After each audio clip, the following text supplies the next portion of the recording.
A deadly shooting rocked Midtown Manhattan Monday evening. 5 people were shot, 4 of them killed, including an off-duty NYPD officer.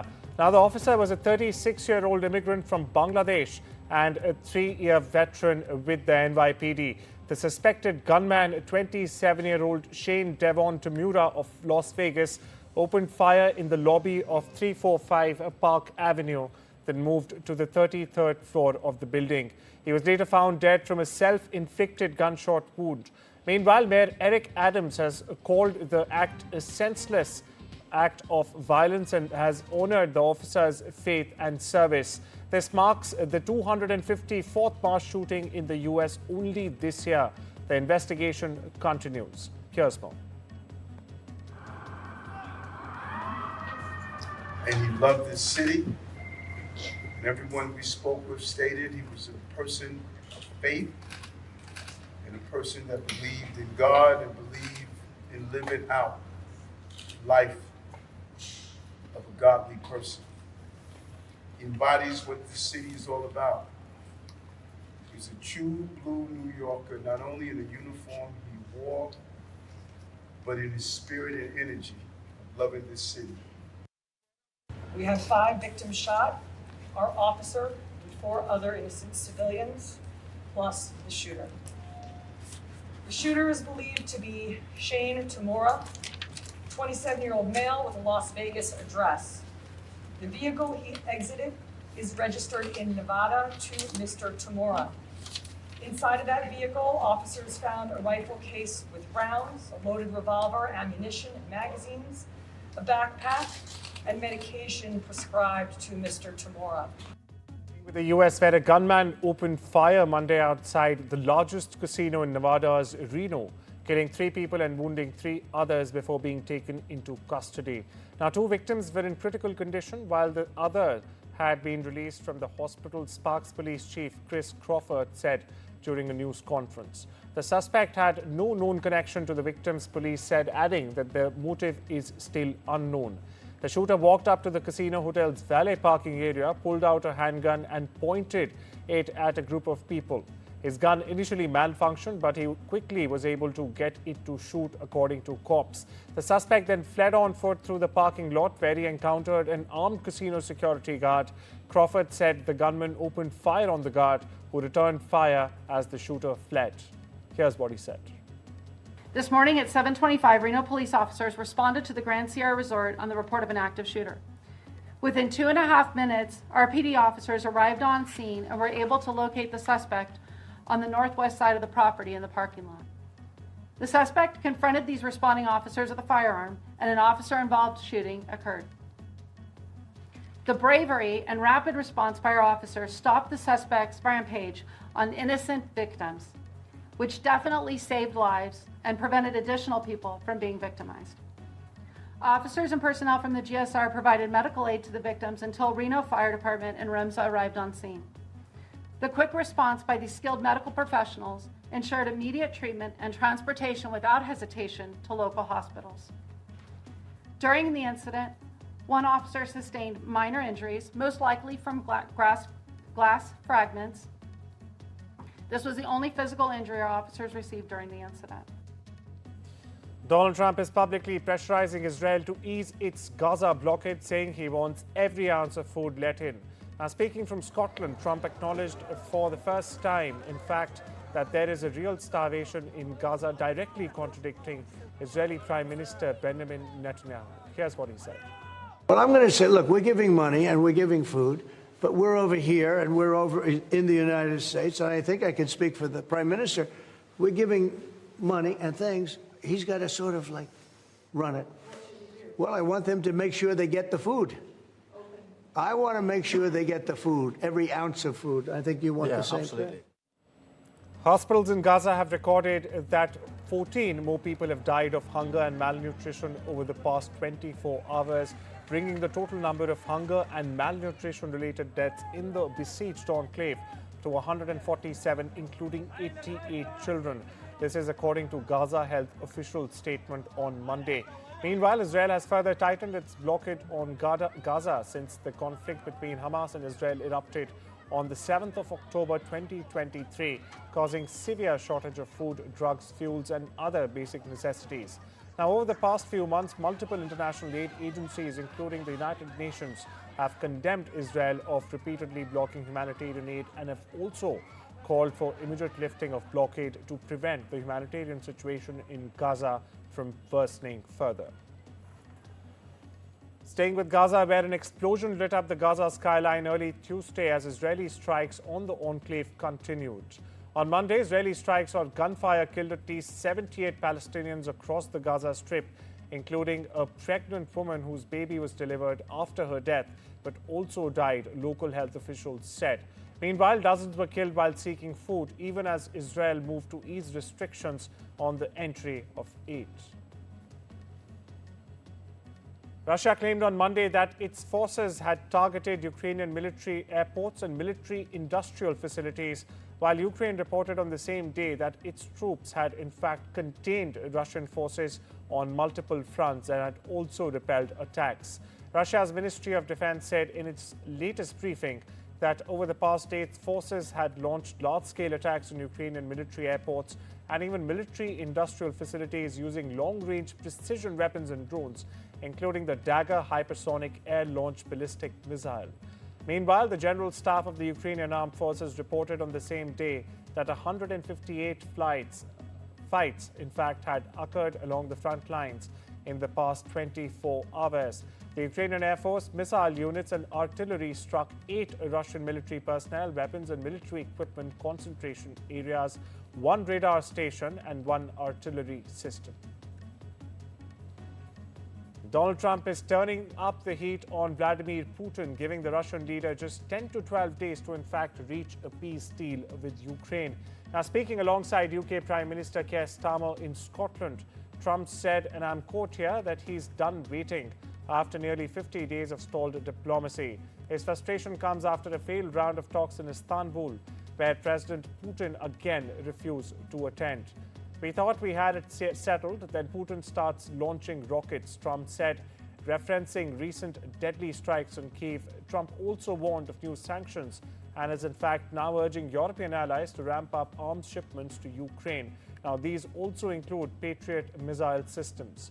He says if Putin doesn't act fast, we'll see what happens. It's a clear sign that Washington's patience is wearing thin indeed. Any questions? Earlier you said that you were going to change the deadline from 50 days. Yeah, I'm going to make a new deadline of about 10 or 12 days from today. There's no reason in waiting. There's no reason in waiting. It's 50 days. I want to be generous, but we just don't see any progress being made. Donald Trump is shedding new light on his past with Jeffrey Epstein. Speaking from Scotland on Tuesday, Trump said he ended the friendship years ago, not over criminal allegations, but because Epstein stole people who worked for Trump. He did it once, I warned him. He did it again, I threw him out, Trump said, calling Epstein persona non grata at his Florida club. Now, the comments come as protests and political heat grow at home. Meanwhile, in Ohio, Vice President J.D. Vance faced demonstrators accusing the GOP of protecting Epstein. The president has ordered Attorney General Pam Bondi to push for the release of sealed Epstein documents. Now, Trump says he wants full transparency. Meanwhile, for perspective here, viewers, Epstein died in a New York jail in 2019 while awaiting sex trafficking charges. The Justice Department says it was suicide, but questions still linger. Donald Trump has attacked London's Mayor Sadiq Khan once again and has called him nasty at a news conference in Scotland alongside British PM Keir Starmer, who interjected that Khan was his quote-unquote friend. Trump added, I think he's done a terrible job. Now, it's a long-standing feud. In order to know more, Vishal joins us. But first, let's listen in to what Trump said. Will you go to London, or are you worried it's no longer about? About what? Will you visit London during the state visit? I will. I'm not a fan of your mayor. Why not? I think he's done a terrible job, the mayor of London, but a nasty person. I think he's done it. I think He's a friend of mine, right? no, I think he's done a terrible job. But I would certainly visit London, yeah. In 2016, when it was Mr. Sadiq Khan's first term as London's mayor, when he had attacked Trump's policies, Trump had introduced some policies banning certain individuals and also citizens from many Muslim countries about 9 years ago. He had spoken about that, and following that, Trump had attacked Sadiq Khan and branded him a very dumb person, a loser, and many other things he had gone on to say. And he has spoken on the same lines this time. It's a tuned down version of what he had spoken in the past, but it's still nonetheless another attack. And Khan has also not been mum on this. He has repeatedly attacked Trump's policies and said that Trump had attacked him in the past and in the recent past as well because of his skin color. So this tit for tat had been going on, as you mentioned rightly. And Sadiq Khan's statement is expected, and he will most likely speak against Trump really soon. Meanwhile, supporters and opponents of Alvaro Uribe clashed briefly outside a court in Bogota, where the former Colombian president was found guilty of bribery and witness tampering on Monday. Now, the ruling was announced by a judge following a nearly 6-month-long trial in which prosecutors presented evidence that Uribe attempted to influence witnesses who accused the law and order leader of having links to a paramilitary group founded by ranchers back in the 1990s. Now, 73-year-old Uribe was not in the court for the verdict, as the judge has so far not ordered his arrest. He followed the ruling from his home outside the city of Medellin, but did not immediately make any comments about it. Uribe, for prospective viewers, faces up to 12 years in prison, but his sentencing will be delivered in a separate hearing. He is expected to appeal the ruling. Se han mostrado todas las evidencias de que aquí ha habido una manipulación, pero hay una segunda instancia y se recurrirá, como lo hace Uribe siempre, en democracia y respetando las instituciones, a esa segunda instancia. Pero hoy Uribe ya demostró su inocencia. Over in South Asia, a truce agreement between Thailand and Cambodia came into effect in the early hours of Tuesday, now testing whether it will halt the worst fighting between the neighboring countries in more than a decade.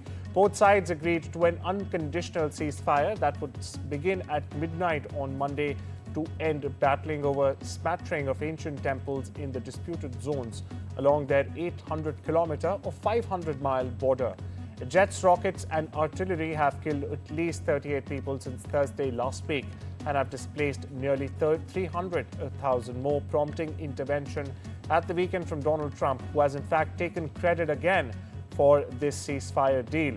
The US president has threatened both countries with high tariffs and has warned that trade negotiations would be paused until the fighting stopped. This report tells you more.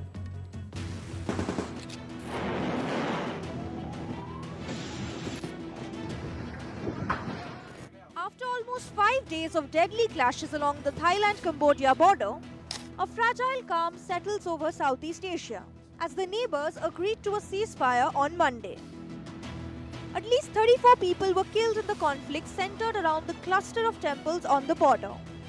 Almost 3 lakh civilians were evacuated. International concern was mounting. The world watched as 2 ASEAN neighbors stood at the brink of war. Then came the breakthrough. Under mounting diplomatic pressure and a proposal led by Malaysia's Prime Minister Anwar Ibrahim, both sides agreed to lay down arms. Excellencies, ladies and gentlemen, today we have a very good meeting and very good results that hope to stop immediately the fighting. I would like to express my sincere appreciation to Prime Minister Anwar, the government of China and President Trump for your good view and concern. But as the smoke clears, big questions linger. Core issues such as disputed territory, border militarization, and decades of mistrust remain unresolved. And while guns are silent for now, the road to lasting peace is anything but certain. The big question is, will diplomacy hold? Or is this just the eye of a bigger storm? Southeast Asia holds its breath, and the world watches with it. With Vishal Vivek, Bureau Report for NDTV. East Asia has deepening efforts to incentivize having children. You heard that right. China has just launched its first nationwide childcare subsidy program, offering families around $500 annually for each child under 3 as part of a broader move to address declining marriages and fertility rates. Now, the issue extends well beyond the region, with global fertility at its lowest rate in recorded history and the world's population expected to start declining in 2080. Some experts argue that such depopulation will lead to fewer wars as governments focus on shrinking resources.